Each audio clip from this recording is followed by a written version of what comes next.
ಇತ್ತೀಚಿನ ಸಂಚಿಕೆಗಳನ್ನು ಜಾಹೀರಾತಿನ ಕಿರಿಕಿರಿ ಇಲ್ಲದೆ ನೋಡಿ.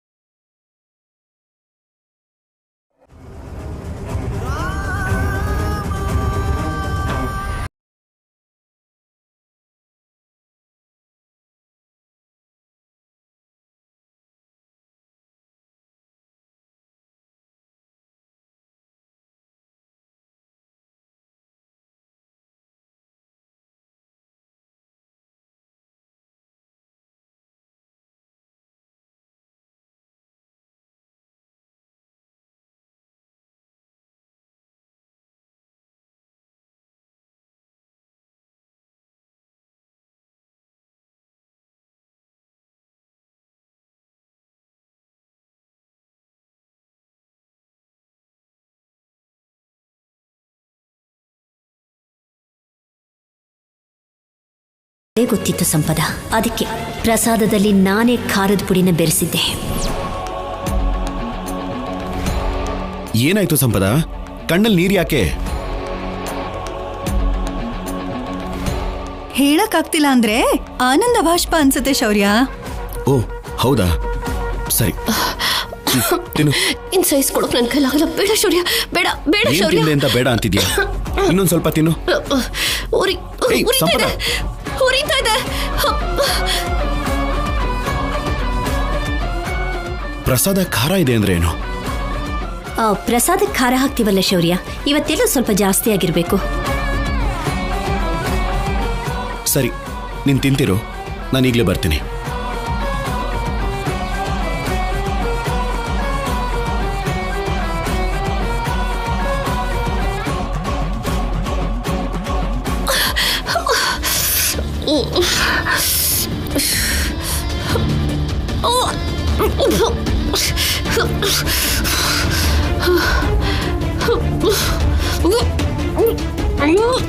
ಯಾಕೆ ಉರಿತಾ ಇದೆಯಾ? ಸ್ವಲ್ಪ ಖಾರ ಜಾಸ್ತಿ ಆಗಿದ್ದೇನೆ, ನಿನ್ ಕೈಲಿ ತಡ್ಕೊಳಕ್ಕಾಗ್ಲಿಲ್ಲ. ಅಂಥದ್ರಲ್ಲಿ ಪ್ರತಿದಿನ ನನ್ನ ಮಗಳು ಕಣ್ಣೀರ್ ಹಾಕೋ ರೀತಿಯಲ್ಲಿ ನೀನು ಮಾಡಿದ್ಯಲ್ಲ, ಅದು ಸರಿನಾ? ಪ್ರತಿಯೊಂದು ವಿಷಯದಲ್ಲೂ ನನ್ನ ಮಗಳ ಸ್ಥಾನ ಕಿತ್ಕೊಳ್ಳೋಕೆ ನೀನ್ ನೋಡ್ತಾ ಇದೀಯಾ. ಶೌರ್ಯನ್ ಮುಂದೆ ಒಳ್ಳೆಯವಳ ಹಾಗೆ ನಟನೆ ಮಾಡಿ ನನ್ನ ಮಗಳನ್ನು ಶೌರ್ಯನ ದೂರ ಮಾಡ್ಬೇಕು ಅಂತ ನೋಡ್ತಾ ಇದೀಯಾ. ಪೂಜೆಲಿ ನೀನು ಏನಾದ್ರೂ ಒಂದು ಮಾಡಿ ನನ್ನ ಮಗಳು ಪೂಜೆ ಕೂತ್ಕೊಳ್ದಿರೋ ಹಾಗೆ ಮಾಡ್ತೀಯ ಅಂತ ನನಗೆ ಚೆನ್ನಾಗಿ ಗೊತ್ತಿತ್ತು. ಪ್ರಸಾದ ತಿನ್ನೋದಕ್ಕೂ ನೀನು ಏನಾದ್ರೂ ಒಂದು ಚಾಲಾಕಿ ಮಾಡ್ತೀಯ ಅಂತನೂ ಕೂಡ ಗೊತ್ತಿತ್ತು. ಅದಕ್ಕೆ ಪ್ರಸಾದದ ಅನ್ನನ ಬಿಟ್ಟು ಬೇರೆ ಅನ್ನದಲ್ಲಿ ಖಾರ ಬೆರೆಸಿ ಅದನ್ನ ನೀನು ತಿನ್ನೋ ಹಾಗೆ ಮಾಡಿದ್ದು ನಾನೇ.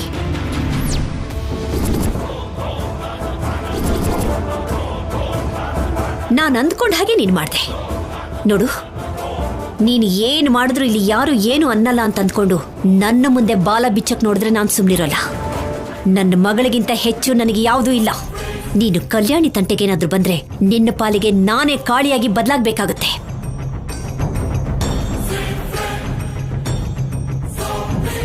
ಇವತ್ತು ನಾನು ನಿನಗೆ ಕೊಟ್ಟ ಈ ಖಾರ ಜಸ್ಟ್ ಒಂದು ಸ್ಯಾಂಪಲ್ ಅಷ್ಟೇ.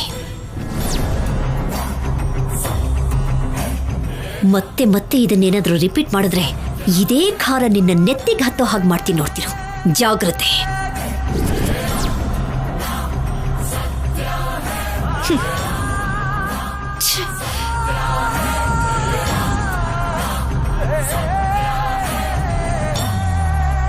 ಏನೇನೋ ವಾರ್ನಿಂಗ್ ಕೊಟ್ರಲ್ಲ ನಿನಗೆ ಅನುಪಮ ಅಮ್ಮ. ಒಂದೇ ಮಾತಲ್ಲಿ ಹೇಳ್ಬೇಕು ಅಂದ್ರೆ ನೀನ್ ಕಲ್ಯಾಣಿನ ಕನ್ಸಲ್ ಮುಟ್ಟಿದ್ರು ಸಾಯಿಸ್ಬಿಡ್ತೀನಿ ಅಂದ್ರು. ಒಬ್ಬ ಅನುಪಮ ಅಮ್ಮ ಇಷ್ಟು ಕೋಪದಲ್ಲಿರೋದು ನಾನು ಯಾವತ್ತೂ ನೋಡಿಲ್ಲ. ಹುಷಾರು ಸಂಪದ, ಈ ಮನೇಲಿ ನಿನ್ ಸ್ಥಾನ ಹೋಯ್ತು ಅನ್ಕೋ, ಆಮೇಲೆ ನಿನ್ ಬದುಕು ಬಸ್ ಸ್ಟ್ಯಾಂಡೇ. ಆಮೇಲೆ ನಿನ್ ಕೆರೆನೋ ಬಾವಿನೋ ನೋಡ್ಕೋಬೇಕು.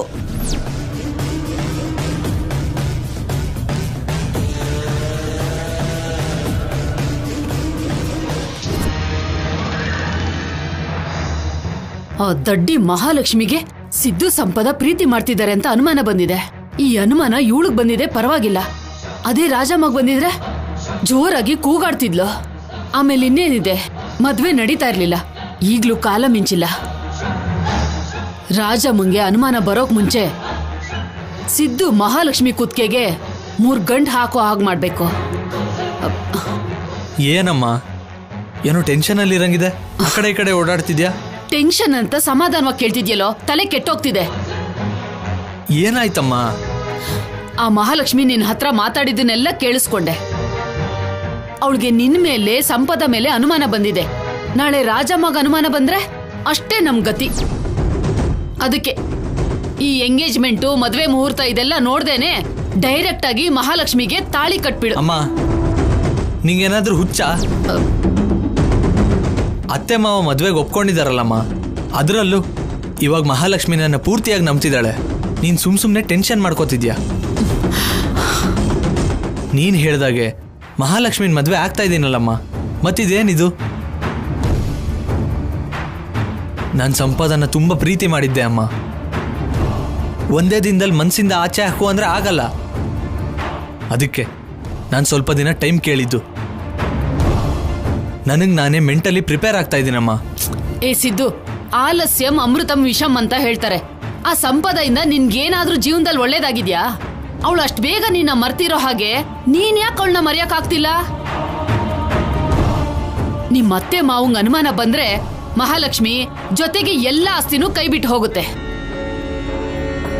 ಎಲ್ಲ ಕೈ ತಪ್ಪು ಹೋದ್ಮೇಲೆ ಏನ್ ಮಾಡಿದ್ರು ಏನು ಪ್ರಯೋಜನ ಇಲ್ಲ ಕಣೋ. ಆದಷ್ಟು ಬೇಗ ನಿನ್ ಮದ್ವೆ ಆಗೋ ಹಾಗೆ ಪ್ಲಾನ್ ಮಾಡ್ತೀನಿ, ನೀ ಸುಮ್ನೆ ಇರು. ಅರ್ಥ ಆಯ್ತಾ?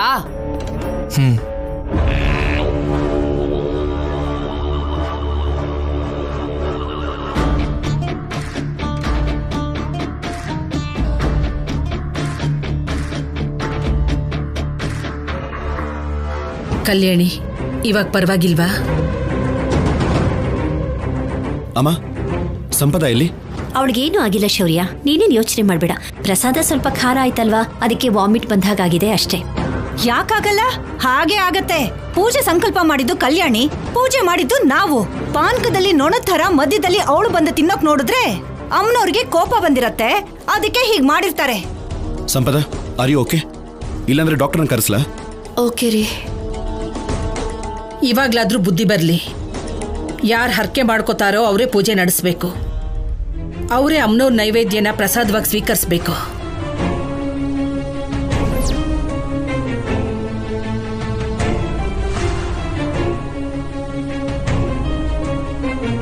ಅವಳಿಗೆ ಹೇಳಿ ಏನ್ ಪ್ರಯೋಜನ? ಅವಳಿಗೆ ಪ್ರಸಾದ ತಿನ್ಸಿದ್ ನನ್ನ ಮಗನಿಗೆ ಹೇಳ್ಬೇಕು.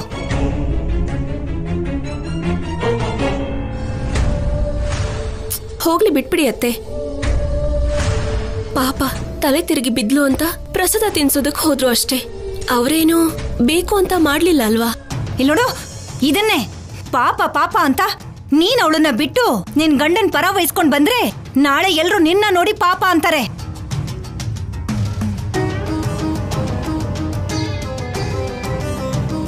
ಇದೇ ಮಾತುಗಳನ್ನ ಅನುಪಮನ್ಗೆ ಹೇಳಿ ಹೇಳಿ ನನ್ ಗಂಟ್ಲು ನೋವು ಬಂತೆ ಹೊರತು ಅವಳು ಅರ್ಥ ಮಾಡ್ಕೊಳ್ಳಿಲ್ಲ. ಕೊನೆಗೊಳ್ ಪರಿಸ್ಥಿತಿ ಏನಾಯ್ತು ಅನ್ನೋದನ್ನ ನೋಡ್ತಾನೆ ಇದೆಯಲ್ಲ. ಮತ್ತೆ ಮತ್ತೆ ಈ ಮನೆಯಲ್ಲಿ ಅದೇ ನಡೀತಿದೆ ಅನ್ನೋ ಭಯ ಆಗ್ತಿದೆ ನನ್ಗೆ. ಮೊದ್ಲೇ ಅವಳಿಗೂ ನಿನಗೂ ಹೋಲಿಕೆ ಜಾಸ್ತಿ ಅಲ್ವಾ? ದಮಯಂತಿ, ಇನ್ನು ಆ ಟಾಪಿಕ್ ಬಿಟ್ಟು ನಡಿಬೇಕಾಗಿರೋದನ್ನ ನೋಡು. ಇನ್ನೇನಿದೆ ನಡೆಯೋದಿಕ್ಕೆ? ನಡಿಬೇಕಾಗಿರೋದನ್ನೆಲ್ಲ ಹಾಳು ಮಾಡಿದ್ಲಲ್ಲ. ಇಲ್ಲ ದಮಯಂತಿ, ಪ್ರಸಾದ ಇನ್ನೂ ಸ್ವಲ್ಪ ಮಿಕ್ಕಿದೆ.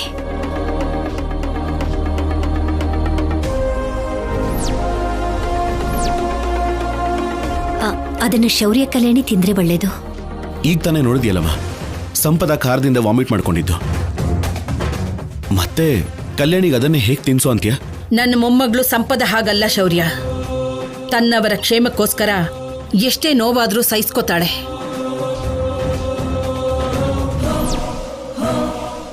ಕಲ್ಯಾಣಿಗೆ ನಿನ್ ಕೈಯಿಂದ ತಿನ್ಸಿದ್ರೆ ಖಾರವಾದ್ರೂ ಮಮಕಾರವಾಗಿ ಹೋಗಿ ಸಿಹಿಯಾಗಿರುತ್ತೆ.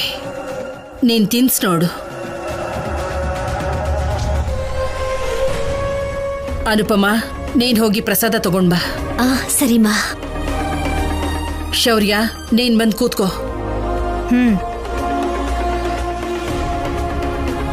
ಅಮ್ಮ, ಪ್ರಸಾದ ತಗೊಳ್ಳಿ. ದಮಯಂತಿ, ಅಣ್ಣ ನೀವು ಕೂಡ ಪ್ರಸಾದ ತಿನ್ನಿ. ಪೂಜೆ ಕೂತಿದ್ದು ನೀವೇ ತಾನೇ? ಶೌರ್ಯ, ತಿನ್ಸು ತಿನ್ಸು ಶೌರ್ಯ. ಶಿವರಾಮು, ದಮಯಂತಿ ಕೂಡ ತಿನ್ಸು.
ನೈವೇದ್ಯ ಇಷ್ಟು ರುಚಿಯಾಗಿದ್ರು ಖಾರ ಖಾರ ಅಂತ ಹೋಗಿ ವಾಂತಿ ಮಾಡ್ಕೊಂಡ್ಲು. ಅಷ್ಟೇ ಬಿಡು, ದರಿದ್ರತನಕ್ಕೆ ಪವಿತ್ರವಾದ ಪ್ರಸಾದ ಎಲ್ ರುಚಿ ಕೊಡತ್ತೆ.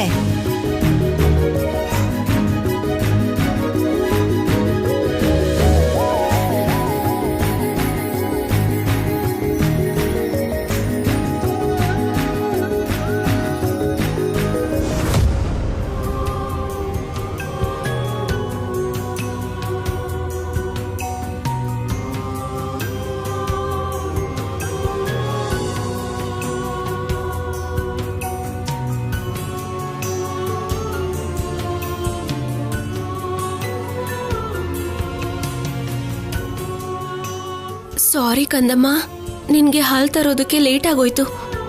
ಹಶ್ವಾಗ್ತಿದ್ಯಾ ಬಂಗಾರ? ಸಾರಿ. ಕಂದ, ನಿನ್ಗೊಂದ್ ಗೊತ್ತಾ, ಇವತ್ತು ನಿಮ್ಮಪ್ಪ ನನ್ಗೆ ಪ್ರಸಾದ ತಿನ್ನಿಸ್ತಾರೆ ಅಂತ ಅನ್ಕೊಂಡೇ ಇರ್ಲಿಲ್ಲ. ಮಧ್ಯದಲ್ಲಿ ಆ ರಾಕ್ಷಸಿ ಬೇರೆ ಬಂದ್ಲು.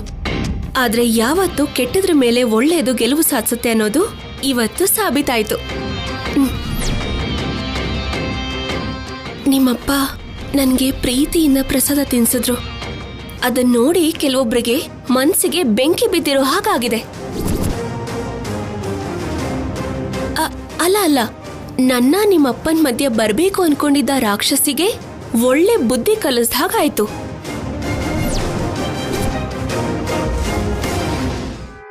ನೀನವ್ರನ್ನ ನೋಡ್ಕೊಂಡು ತುಂಬಾ ಓವರ್ ಮಾಡ್ತಿದ್ಯಾ. ನಿನ್ನ ಬಿಡಲ್ಲ, ಹೇಗಾದ್ರೂ ಸರಿ. ಶೌರ್ಯಂಗೂ ನಿನ್ಗೂ ಮಧ್ಯ ನಾನಿರ್ತೀನಿ. ಮತ್ತೆ ಶೌರ್ಯನನ್ನ ತನ್ನ ಹೆಂಡತಿಯಾಗಿ ಒಪ್ಕೊಳ್ಳೋ ಹಾಗೆ ಮಾಡ್ತೀನಿ.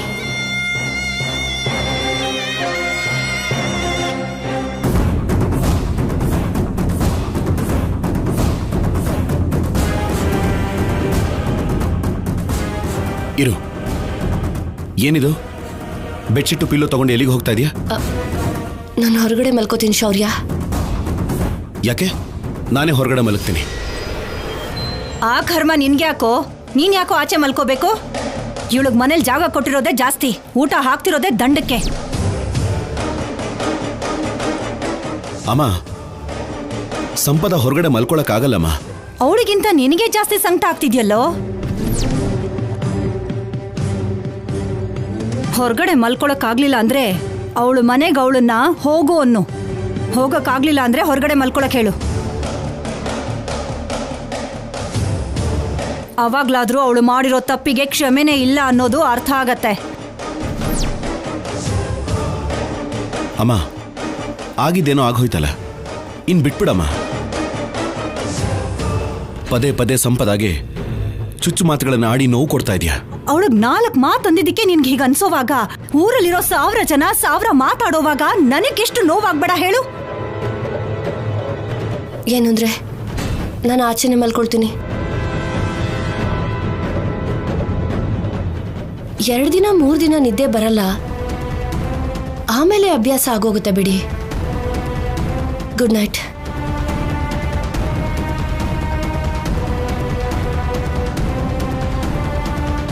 ಕಲ್ಯಾಣಿ, ಆ ಸಂಪದ ಏನಾದ್ರೂ ಈ ಮಂಚದ ಮೇಲೆ ಮಲ್ಕೊಂಡಿದ್ದ ನನ್ನ ಕಣ್ಣಿಗೆ ಬಿದ್ರೆ ನಿನ್ನ ಹೊರಗಡೆ ಕಳಿಸ್ಬಿಡ್ತೇನೆ. ಸರಿ ಅತ್ತೆ.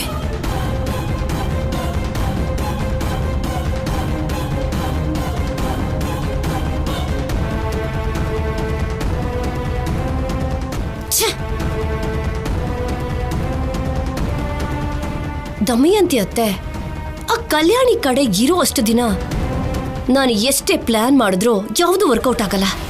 ಹೇಗಾದ್ರೂ ದಮಯಂತಿ ಅತ್ತೆ ಮನ್ಸು ಬದಲಾಯಿಸ್ಬೇಕು. ದಮಯಂತಿ ಅತ್ತೆಗೆ ಹತ್ರ ಆಗ್ಬೇಕು. ಅವಾಗ ಕಲ್ಯಾಣಿ ಜೊತೆ ಆಟನೂ ಆಡ್ತೀನಿ, ಬೇಟೆನೂ ಆಡ್ತೀನಿ.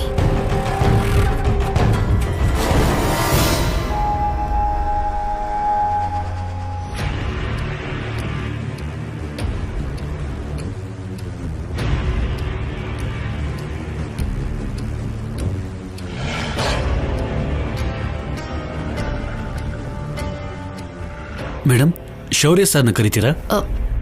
ಸರ್ ವಾಕಿಂಗ್ ಹೋಗಿದ್ದಾರೆ. ಏನಾದ್ರೂ ವಿಷಯ ಇದೆಯಾ? ಹೌದು ಮೇಡಮ್, ಈ ಫೈಲ್ನ ಸರ್ ಕೊಡಬೇಕಿತ್ತು. ಏನ್ ರಮೇಶ್, ಮನೆವರೆಗೂ ಬಂದಿದ್ದೀರಾ? ಸರ್, ಕಮಿಷನರ್ ಮೇಡಮ್ಮು ಈ ಫೈಲ್ನ ನಿಮಗೆ ಕೊಡಕ್ಕೆ ಹೇಳಿದ್ರು. ತುಂಬಾ ಇಂಪಾರ್ಟೆಂಟ್ ಅಂತೆ.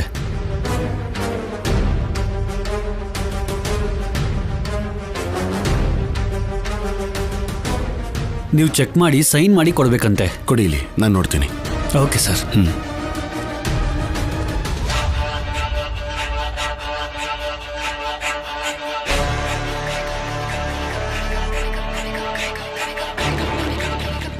ಏನಾಯ್ತು ರೀ ಹಾಗೆ ನೋಡ್ತಿದ್ದೀರಾ?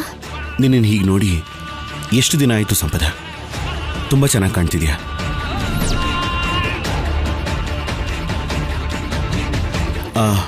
ತಗೋ, ಈ ಫೈಲ್ನ ಹುಷಾರಾಗಿ ಒಳಗಡೆ ಇಡು. ಸರಿ ರೀ.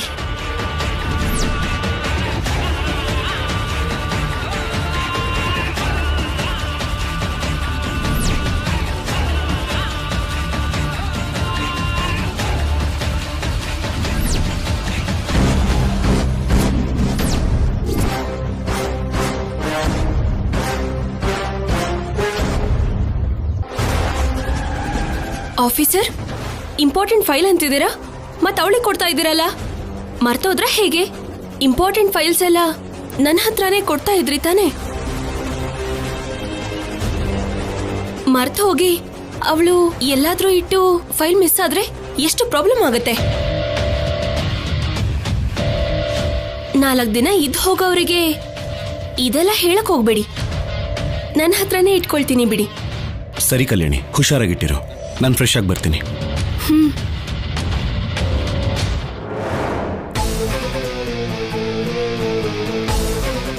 ಇರೋ ಅಷ್ಟು ದಿನ ನಿನ್ ಕೆಲ್ಸ ನೋಡ್ಕೊಂಡಿದ್ರೆ ಒಳ್ಳೇದು. ಅದನ್ನ ಬಿಟ್ಟು ಕುಣ್ಕೊಂಡು ಮಧ್ಯದಲ್ಲಿ ಬಂದ್ರೆ ಹೀಗೆ ಇರತ್ತೆ. ಕತ್ತೆ ಕೆಲ್ಸನ ಕತ್ತೇನೆ ಮಾಡ್ಬೇಕು. ಹುಷಾರು.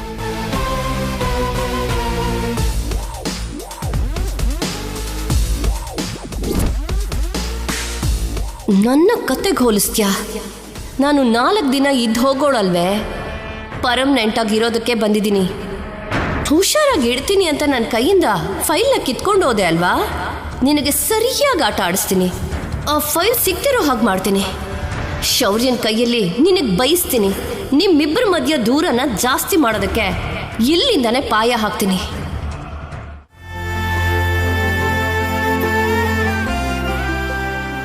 ಏನು ಅಂದ್ರೆ ಕಾಫಿ.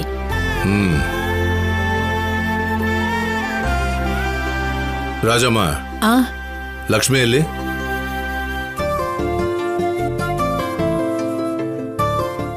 ನೋಡಿ ಬರ್ತಿದ್ದಾಳೆ.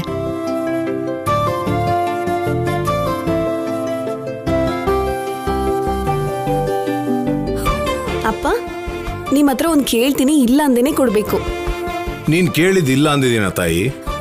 ಆ ನಂಬಿಕೆಯಿಂದನೇ ಕೇಳ್ತಾ ಇದ್ದೀನಿ ಅಪ್ಪ. ನಾನು ಬಾವ ಶಾಪಿಂಗ್ ಹೋಗ್ತೀವಿ. ಬಾವನ್ಗೆ ಹೊಸ ಬಟ್ಟೆನ ನಾನೇ ಸೆಲೆಕ್ಟ್ ಮಾಡಿ ತಗೋತೀನಿ. ಇವಾಗ ಯಾಕೆ ಸಿದ್ದುಗೆ ಬೇಕು ಅಂದ್ರೆ ನಿನಗೆ ಮಾತ್ರ ತಗೋ.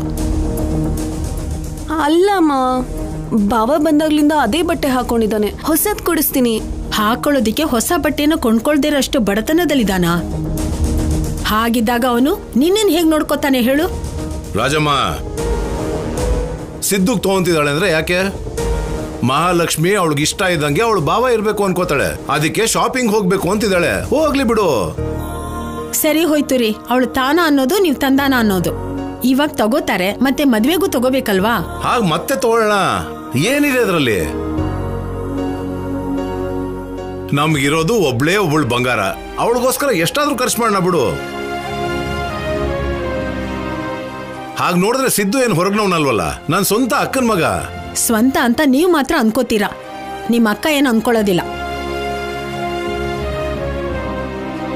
ನಿಮ್ಮ ಅಕ್ಕನ್ಗೆ ನಾವು ಕೈ ಚಾಚಿ ಕೇಳಿದ್ರೆ ಯಾರು ನೀವು ಅನ್ನೋ ಹಾಗೆ ಕೇಳಿದ್ಲು. ಆವಾಗ ಏನೋ ಹಾಗಾಗೋಯ್ತು ರಾಜಮ್ಮ. ನಡೆದೋಗಿದ್ದನ್ನ ಯಾಕೆ ಮತ್ತೆ ಮತ್ತೆ ಕೆಣಕ್ಬೇಕು? ಈಗ ನಮ್ಮ ಮಗಳನ್ನ ಕೊಡ್ತಾ ಇದೀವಿ. ನಡೆದಿದ್ದೆಲ್ಲ ಮರ್ತು ಹೋಗು.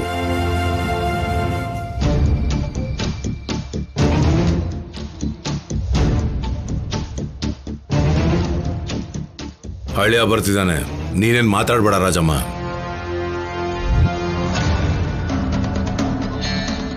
ಏನ್ ತಮ್ಮಯ್ಯ, 3 ಜನ ಸೇರಿ ಏನೋ ಚರ್ಚೆ ಮಾಡ್ತಾ ಇದ್ದೀರಾ? ಅದೇನಿಲ್ಲಕ್ಕ, 1 ನಿಮಿಷ.